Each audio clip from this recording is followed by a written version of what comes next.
Joe Cullen was being taken on a ride, a horror show. He felt paralyzed, trapped in his own body.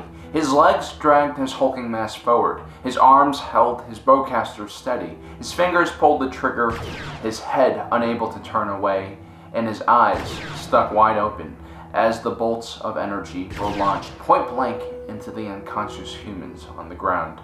Hi friends, welcome back to another episode of Generation Tech. My name is Alan. This is part 3 of our First Order versus Earth series. Last episode, the world's leaders struggled to find out why hundreds of thousands of aliens have landed on Earth. General Hux and the First Order triumphantly watched as chaos engulfs the planet, making it ripe for the picking.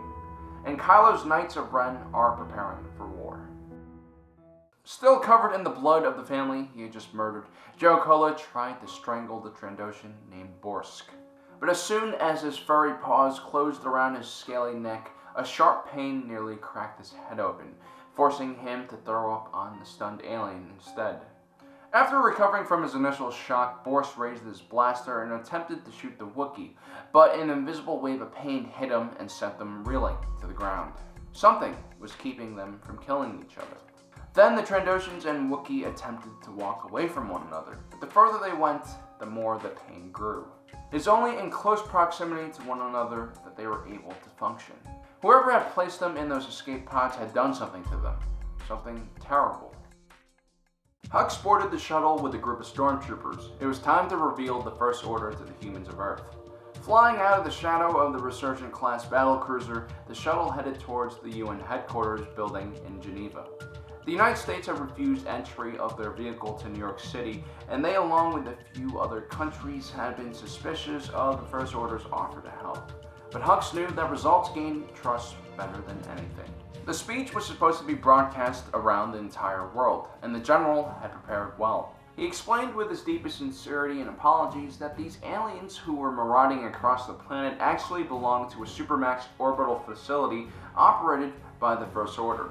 An anti-human terrorist organization known as the Resistance boarded and hijacked the vessel. The First Order had given chase and disabled the station in an attempt to retake it. The prisoners on board had evacuated to the nearest planet available, which happened to be Sol 3. If given permission by the inhabitants of Earth, the First Order would deploy their troops and track down all the prisoners which had identification chips located in their body. They had a fleet waiting in orbit to commence operations in cooperation with humanity's militaries. The decision was never the United Nations to make. Several individual representatives began approaching General Hux and giving him authority to land troops in their territory. It was the countries that were the least equipped to handle the situation, lacking both in manpower and arms. Other countries who more or less had the situation under control watched from afar, suspicious of the First Order's true intentions. Joe Cola and the Trandoshans had finally run into some real resistance, a small military base from the looks of it. The pain had come back, clouding his judgment, only easing when he was actively attacking the humans. One of the Trandoshans was already down, a large chunk of his skull missing. The slug throwers the soldiers were using were primitive, but they did a lot of damage, even at long range.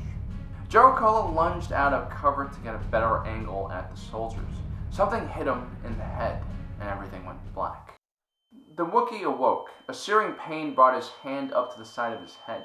He felt his fur. It was matted in blood. Only a glancing blow. He would survive. But there was a clarity to his thought, something he hadn't felt for a long time.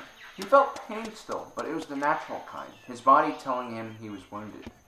The other pain that was controlling him and dragging him along for the last week was gone.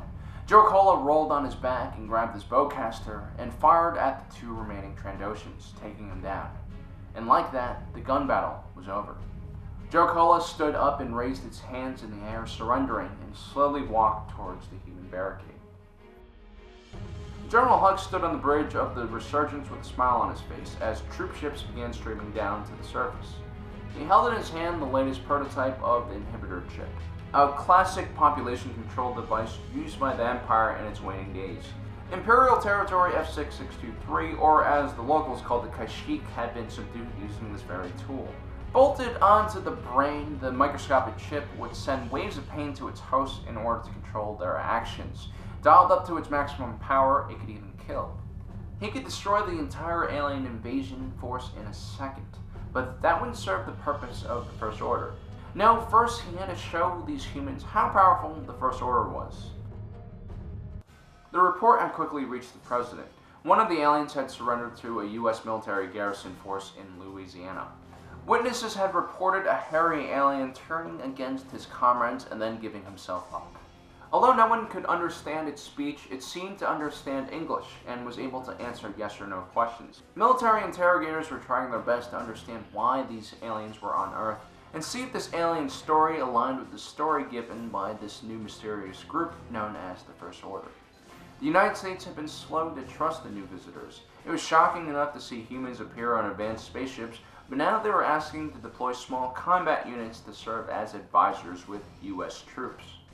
Until the First Order's true intentions were established, no alien troops were going to be allowed to set foot on U.S. soil. But by denying help from the First Order, a slow and steadily growing opposition began to emerge, especially in states where resources were pushed to the limit already. The amount of overtime hours police were clocking in was just overwhelming. Some states had already approved the creation of volunteer civilian militias against the wishes of the federal government, but these states were desperate for any type of help. Already, First Order troops in mainland Europe, Africa, and South America were proving indispensable in the hunt for these aliens. They had technology that allowed their soldiers to track the criminals, and they were sharing it with human coalition forces.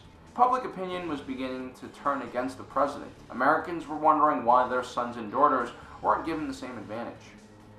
And that was before the second wave of prisoners arrived. The First Order had warned that it was a possibility.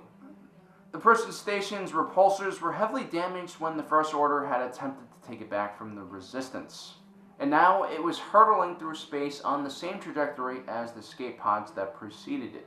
The prison station had an inadequate amount of escape pods on board. Therefore, a significant portion of the prison population were still on board. As the station approached the planet, the Resurgence valiantly tried to destroy it with its turbo lasers, but only managed to cut the station in half. There would be two impact zones, one in the middle of the United States and the other on the border of Russia and China. Coincidentally, these were three of the major countries that refused help from the First Order. Wildly firing their thrusters, the two pieces of the prison station began entering Earth's orbit and came to a violent rest on the surface of the planet. In the ensuing hours, large amount of aliens poured out of the ships, fighting a fierce battle with Earth's forces trying to quarantine the area.